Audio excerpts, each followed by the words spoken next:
Now let's have a look at the module editor, first by creating a new module. When I create a new module, I have the option of starting from a blank module template, or I can load a module template that comes preloaded with a prototype skills list or comes preloaded with prototype mini tasks. Let's create a totally blank module. Like the mini-task editor, the LDC CoreTools Module Editor allows for collaborative editing in real time and has comment bubbles along the right side.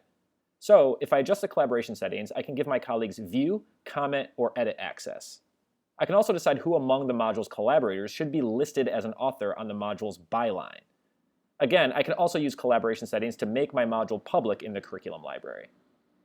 If any of my other colleagues are simultaneously viewing, commenting, or editing this module, I'll see an icon up here that indicates that they are in the module. If we ever try to edit the same component of the module at the same time, the system will present a warning so that we don't overwrite each other's work. As you can see, the entire module is laid out in the expected order. Overview, Section 1, What Task, Sections 2 and 3, What Skills and Instruction, and Section 4, What Results. Each section also has its requisite components. However, I don't need to create or edit my module in any rigid order. I have the flexibility to go back and forth as much as I like. Note that each component of the module editor has a view mode and an edit mode. When I'm done editing any component, I can click Save, or I can click onto a next component, and my previous worked on component is automatically saved. Most work to be done in the module editor is completely straightforward, but let's take a look at a few key parts of the module editor.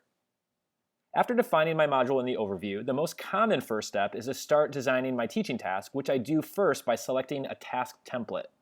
The task template selector suggests for me templates I might want to use for my module's teaching task based on the grade level, but I should think about the purpose of my task and then use various filters to determine which task template I want to use. Selecting the task template allows me to now fill in the blanks to create my actual teaching task.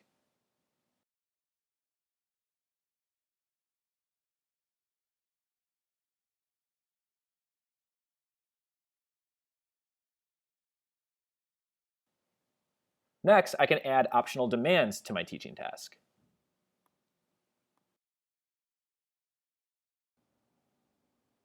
Because I've selected a task template for this module, the module editor now provides me the most likely common core standards I wish to tag this module with. It makes some suggestions for me, but I can uncheck these. I can also toggle between different grade levels to find different sets of common core standards, and I can adjust the reading strand depending on whether I'm teaching informational texts, literature, or science or social studies specific instruction. If I wish, I can set some of the standards I've added as focus standards. Focus standards helps teachers design the rest of the module with those particular standards in mind. Once I've set focus standards, I can toggle between viewing all of my module's common core standards and my module's focus standards.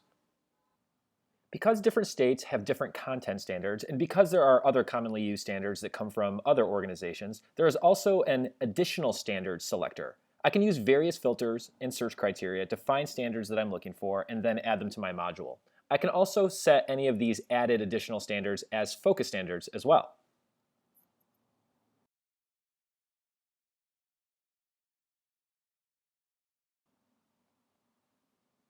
I can add text that my module's teaching task uses in this section. I can either upload a text as an attachment, hyperlink a text on the internet, or name and describe a text I'm using that's only available offline.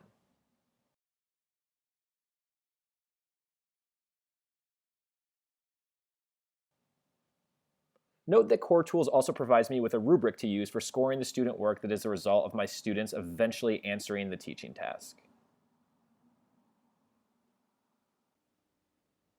Once I've completed my draft of most or all components in Section 1 What Task, I can now create my skills list in Section 2 to ensure that I end up designing day-to-day instruction that meets my teaching task's skill demands. In CoreTools, Section 2 What Skills and Section 3 What Instruction are found together. CoreTools always provides 4 default skills clusters to start from. These clusters can be modified or deleted, and I can also add other skill clusters if I wish. I can then create skills to go in each skill cluster. The skill editor lets me type in a name of a skill, but it also makes suggestions for me that I can choose from. It's important to note that I do not have to complete my full skills list before designing my instruction.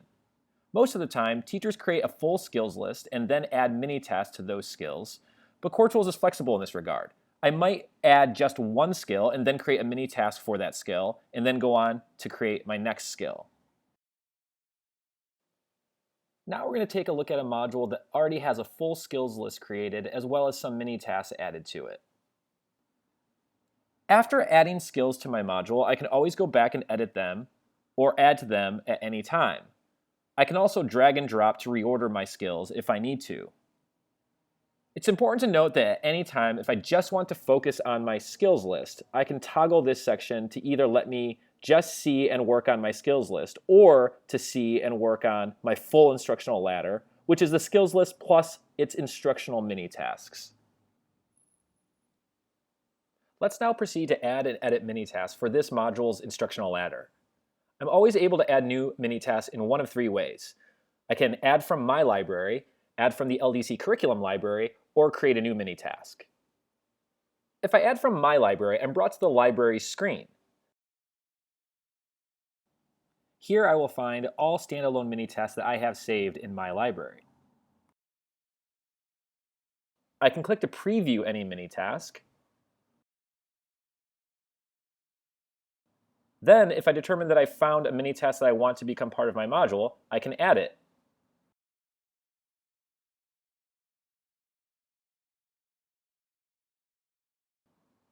The same exact process takes place when I choose to add a mini task from the LDC curriculum library. The skill filter will be auto set based on the skill from my instructional ladder, but I can override this if I wish. I can use the curriculum library's filters or the search feature to try to find the exact types of mini tasks I'm looking for.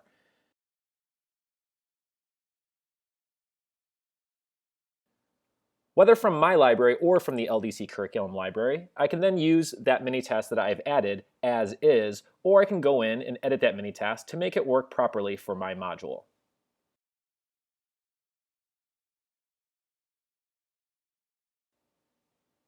Otherwise, I can always create mini tasks from scratch from within the module editor.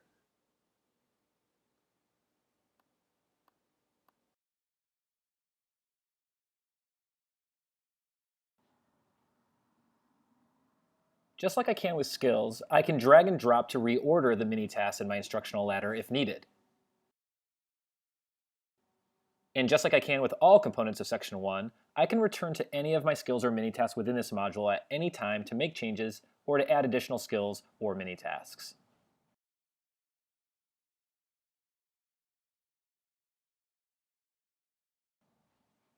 It's important to note that if you build a new mini task directly within the CoreTools Module Editor, that mini task is only found embedded within the module. It will not appear in my library. However, if I decide I want to copy a module embedded mini task into my library so I can use it standalone or with another module, I can do so by opening the mini task within the module and then going to More Options and selecting Copy.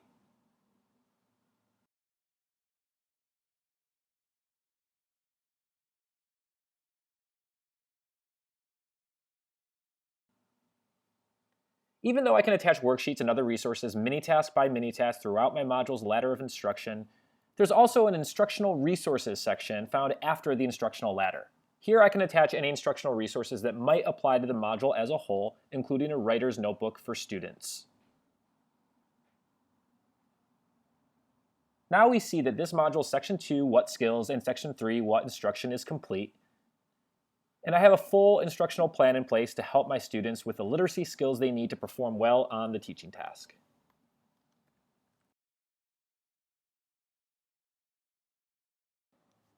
Over the course of designing this module, I might have used one of the formative jurying features found under More Options to self-assess and/or get feedback from a coach or one of my other colleagues to determine whether or not my module is well aligned with the LDC jurying rubrics criteria.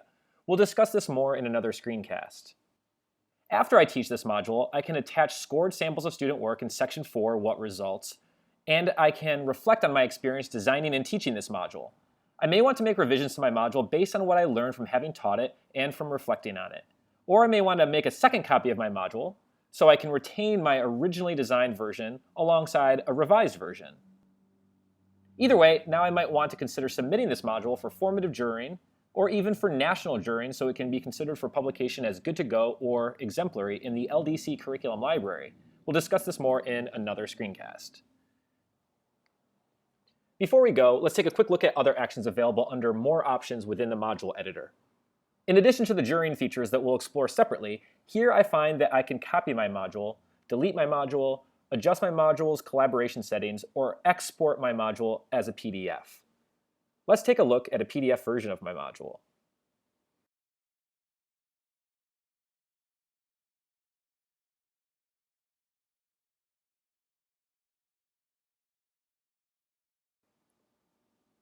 Finally, we can see this module in my library where several actions are available under the Options menu on the module card.